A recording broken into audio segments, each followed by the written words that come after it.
అందరికీ నమస్కారం. ముందుగా అయితే అందరికీ శ్రీరామనవమి శుభాకాంక్షలు. సో ఈరోజైతే ఇంకా అందరిలో మార్నింగ్ ఇంకా చాలా ఫుల్ బిజీగా నడుస్తూ ఉంటుంది. ఈరోజు మా ఇంట్లో కూడా చాలా బిజీగా ఉంది. ఇంకా ఎందుకంటే శ్రీరామనవమికి మనం అన్నీ రెడీ చేసుకోవాలి కదా. సో నేను ఈ వీడియోలో అయితే ఏమేమి కుక్ చేశాను ఇంకా శ్రీరాముడికి అని చూపిస్తాను. బట్ అన్నీ అయితే చూపించలేను, ఎందుకంటే మనకి ఇలాంటప్పుడు వీడియో తీస్తూ ఉంటే ఇంకా లేట్ అవుతూ ఉంటుంది. కాబట్టి కొన్ని మాత్రమే అయితే క్యాప్చర్ చేశాను. అవి అయితే మీకు చూపిస్తాను ఎలా తీసాను అనేది. ఫస్ట్ అయితే మనకి ఏ పండుగ ఉన్నా సరే పులిహోర అయితే చేస్తాం కదా. సో పులిహోర అయితే ఇప్పుడు కలుపుదామని ఇంకా రైస్ అయితే రెడీ చేశాను. ఇంకా దానికోసం అయితే ఇంకా మనం పోపు పెట్టుకుంటాం కదా. సో పోపు ఇంకా జీడిపప్పులు అండ్ పల్లీలు కరివేపాకు అవన్నీ అయితే నేను వేయించుతున్నాను. అండ్ లాస్ట్లో అయితే ఇంగువ వేసాను. ఇంగువ అయితే మనం ఎప్పుడు వేయాలి అంటే మనం ఎప్పుడైతే లాస్ట్లో ఆఫ్ చేస్తాం కదా, సో అప్పుడు మాత్రమే వేయాలి, అప్పుడే టేస్ట్ ఉంటుంది. సో తర్వాత అయితే ఇంకా దాన్ని మొత్తం నేను ఇంకా రైస్లో వేసి అయితే మిక్స్ చేస్తున్నాను. సో నేనైతే లెమన్ రైస్ చేస్తున్నాను, ఎందుకంటే ఇంకొంచెం మనం ఇంకా వెరైటీస్ చేయాలి కదా, టైం అయిపోతుందని. లెమన్ రైస్ కూడా హెల్తీకి మంచిదని చెప్పి ఇంకా లెమన్ రైస్ చేస్తున్నాను. ఇదైతే ఇంకా వడపప్పు అనమాట. ఇంకా మెయిన్లీ మనకి శ్రీరామనవమి రోజు మనం వడపప్పు పానకం మీద చేసుకుంటాము. సో దానికోసం అయితే నేను వడపప్పుని ఒక 2 గంటలు అయితే నానబెట్టాను. సో దాని తర్వాత ఇంకా వాష్ చేసి దాంట్లో జాగ్రత్త అయితే యాడ్ చేశాను. అండ్ ఇదైతే పానకం అనమాట. సో పానకం ఏం లేదు, వాటర్లో మనకి ఎంత షుగర్ ఎంత బెల్లం కావాలి అనేది మనం వేసుకోవాలి. జాగ్రత్తతో చేసుకుంటే చాలా హెల్త్కి మంచిది. సో అందుకని బెల్లం యాడ్ చేశాను. ఇంక దానిలో ఇంకా కార్డమన్ ఉంటుంది కదా, యాలకులు అండ్ మిరియాలు నలుకొట్టి అయితే దానిలో వేసాను. ఇక నెక్స్ట్ అయితే ఇంకా పూర్ణాలు వేద్దాం అనుకోండి, ఇంక ఇదైతే ఉడకబెట్టేసాను. సో పచ్చనిపప్పు అయితే ఇంకా ఒక 2 అవర్స్ నానబెట్టాను ఫస్ట్, దాని తర్వాత అయితే ఇంకా ఉడకబెట్టాను. ఇంకా ఇదైతే మొత్తం ఫుల్ బాయిల్ అయిపోయింది.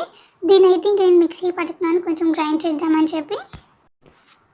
మనం మిక్సీ పట్టేటప్పుడు కొంచెం కూడా వాటర్ వేయవసరం లేదు, వాటర్ లేకుండా దాన్ని మిక్సీ పట్టేసుకోండి. సో దాని తర్వాత అయితే ఇంకా నేను కొంచెం ఫస్ట్ నెయ్యి అయితే వేసాను. ఇంకా నెయ్యిలోకి ఇంకా మనం ఏదైతే మిక్సీ పెట్టుకున్నామో ఇంకా దాన్ని అయితే నేను కుక్ చేస్తున్నాను. తర్వాత అయితే దానిలోకి మనం బెల్లం ఎంత కావాలి అంటే చాలామంది ఎక్కువ తింటారు, తక్కువ తింటారు. సో మనకి ఎంత తగినంత బెల్లం అయితే యాడ్ చేసేసాను. సో తర్వాత బెల్లం కరిగి ఇంకా మనకి మనం వేసిన గీ పైకి తెలియ వరకు అయితే కుక్ చేయండి, మాడకుండా చూసుకోండి. ఇంకా తర్వాత అయితే చల్లార పెట్టాలి మనం దాన్ని, ఏదైతే కుక్ చేసామో దాన్ని.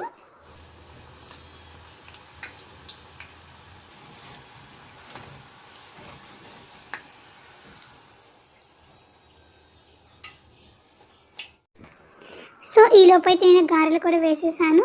దాని తర్వాత అయితే ఈ మిశ్రమం అనేది మనకి చల్లారిపోయింది. సో దీనిని మనకి ఏ సైజు కావాలంటే ఆ సైజు మనం బాల్స్ చేసుకోవాలి.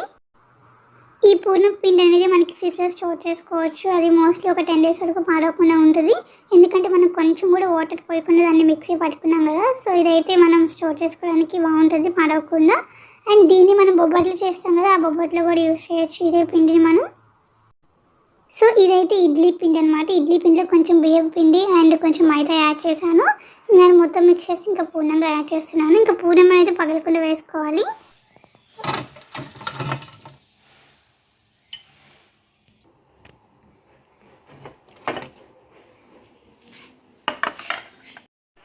సో పూర్ణాలు అయితే పగలకుండా మొత్తం చాలా బాగా వచ్చింది, లోపల పిండి అనేది బయటకు రాకుండా.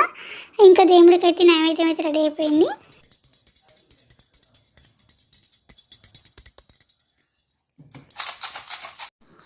సో ఈరోజు అయితే నా పూజ అయితే ఇలా అయింది. అండ్ దేవుడికి నైవేద్యాలు కూడా బాగా వచ్చాయి. మీరు ఎంత చేయగలరో ఇంకా అంత చేసి దేవుడికి అయితే నైవేద్యం పెట్టండి. అందరికీ అయితే happy Sriramanavami. Please like, share, subscribe. Thank you for watching.